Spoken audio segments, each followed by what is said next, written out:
Okay, so nuclear chemistry is going to be delivered to you in 4 different videos. Each of those videos is going to be related to each of the skills, and also you can see each skill is related to a page that's going to be found in your review book. So this is going to be skill 1. Ultimately, it's being able to write nuclear equations, but also some information as you go along with it.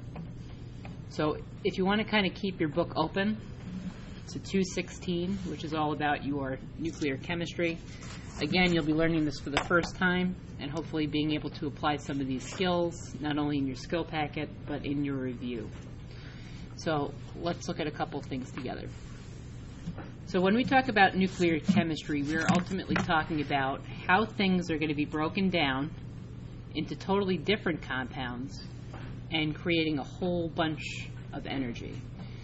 So first we have to understand what nuclear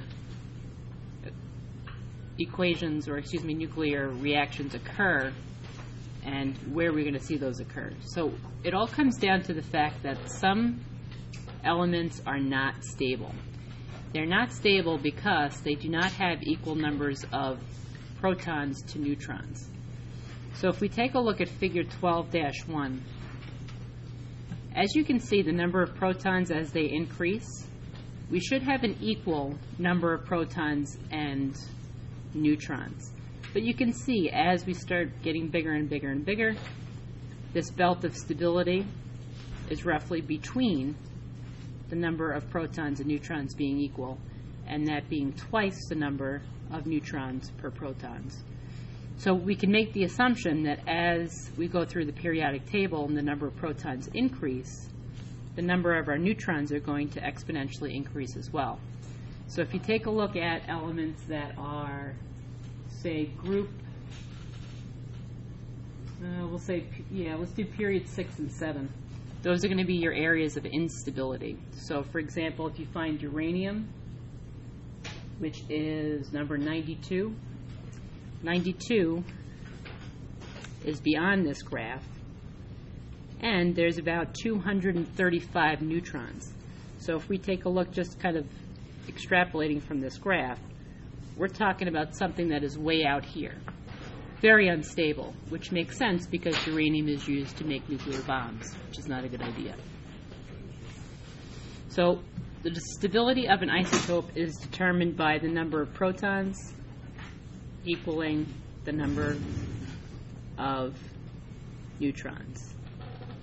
And as they become farther and farther apart, therein lies your instability. So some of these nuclear terms that you have to become familiar with are found in Table O of your reference table. So if we take a look there, we're basically going to recopy the symbols used in nuclear chemistry, and I'll go over that with you as we write each piece. So some terms you have to know: alpha particle. Alpha is also written like that. That's a lowercase Greek a. The notation for this can be written in 2 ways.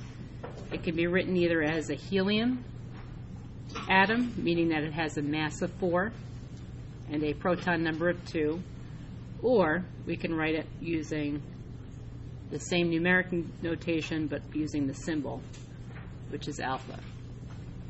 So again, kind of going along with the top here, the mass of an alpha particle is 4 atomic mass units, and the charge of this is going to be a positive 2. This is basically the same as helium, okay, or, like we said, an alpha particle. So when things undergo nuclear decay, these particles are basically given off in the form of radiation, which could be potentially harmful to you. So X-rays, for example, those are gamma radiations. Some particles that come off of cosmic rays can be beta or gamma radiation, and again, it basically infiltrates certain skin types, gets into your DNA, and breaks it up. Let's go over beta particle. We can write it as a 0, -1, also known as an electron, or the beta particle itself. There is no mass to a beta particle, but there is a negative charge. And again, we can call a beta particle also known as an electron. Gamma radiation. This is probably the worst radiation you can get. Most cosmic rays come in this way. There is only one name for it. It's called a gamma ray. Has no mass, no charge, so it can basically infiltrate lead. It can infiltrate any type of physical device that's put up in its way. For example, when scientists go up to the International Space Station, it's been reported by astronauts that they'll be sleeping and they'll actually feel little hits. They can't really explain it until they realize they're being hit with cosmic radiation, which is so small that it doesn't matter how many shields of metal they have surrounding them, they're going to be exposed to that type of radiation. So there is no other name for that except bad news. Okay, neutrons. 0, 1, and for neutron. So the mass is going to be 1 atomic mass units, no charge. Okay. Protons. Very similar to a hydrogen ion. We also can say it's a proton, so we give it the symbol P. Mass of 1 atomic and a positive 1 charge, also known as a hydrogen atom. Positrons are opposite of electrons. They still also have no charge, or excuse me, no mass, but they do in fact have a positive charge. So that can be either written as a 0 plus 1 or a 0 plus 1 beta particle. No mass, positive charge. And you might also see it just simply written as a B plus or a beta plus. So why is this important to know? These are the particles that are going to be either given off or taken in order for nuclear reactions to occur. So now we need to take note as to what's going on with another table, which is table N. Table N is going to tell you all your different selective radioisotopes. Okay, the nuclide is basically the nuclear isotope that is unstable. Half-life is how long it takes for half of it to decay into its stable isotope. How it decays, so this would be beta negative, so that's going to be basically an electron. So we could also write this as or a beta negative. So that decays by a specific decay mode. And if we were to just call it in a different way without using the symbol, it would be called gold 198. And again, the AU stands for gold, and the 198 stands for the mass. So when you're writing these, or you're watching as they go under radioactive decay, this is literally changing from one element to a totally different element.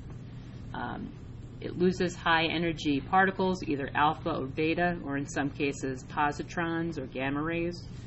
The process becomes totally different. So we are talking about atom changing to a totally different atom, so we call this transmutation.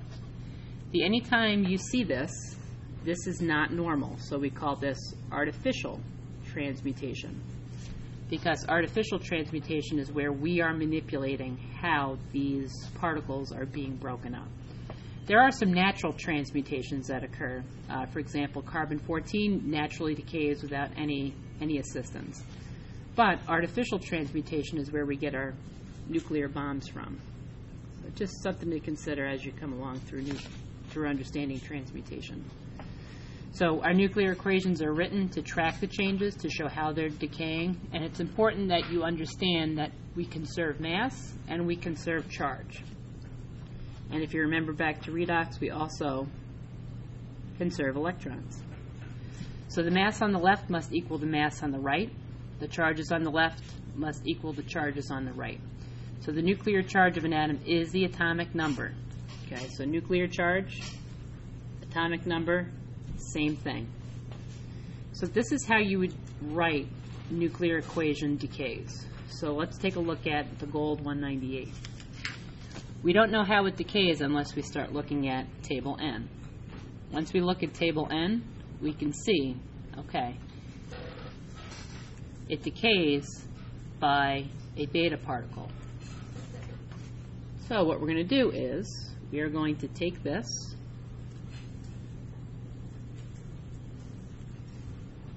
and show how it breaks apart.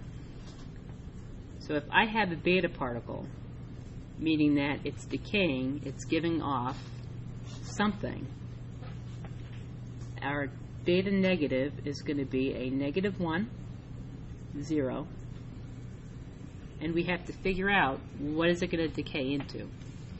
So to do this, we have to understand, okay, well, this is the mass, and we're missing the bottom number.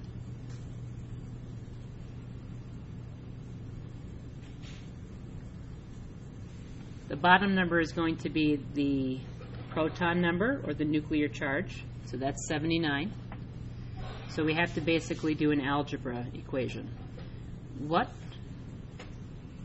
plus 0 is 198. 198.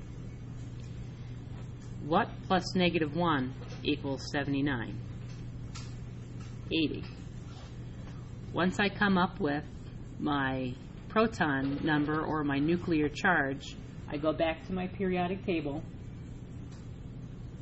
and find that it decays into Hg, which is mercury. So the proton number is doing one of two things. It's telling me, one, what kind of charge changes the atomic proton number, and it also is going to indicate what my new atom is. So gold is going, well, the isotopic radioactive gold is going to break down into mercury.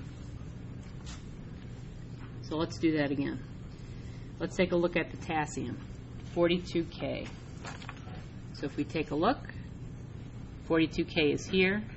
That 2 is going to break down to a beta negative particle.